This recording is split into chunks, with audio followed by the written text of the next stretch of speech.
Hi everyone, I'm here with my poem called Thoughts. I run some thoughts inside my mind, thoughts whose answers I could not find. The thought that probably the world is magic, as there are so many facts with no logic.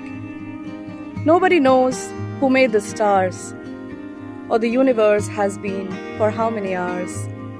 There are oceans full of unknowns, oceans where endless rivers have flown. So many mountains still not explored, covered in snow, only partly adored.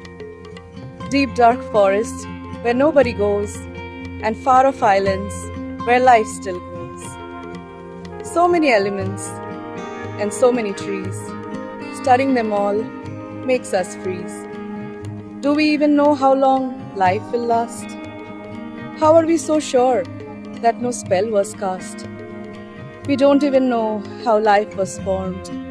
We only believe the signs that we are informed. So many mysteries and so many trails.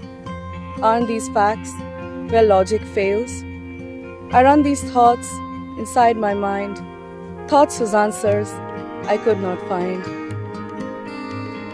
I hope you like my poem, and if you do, then please like my video, share it with others, and share your comments with me. See you in my next video. Thank you.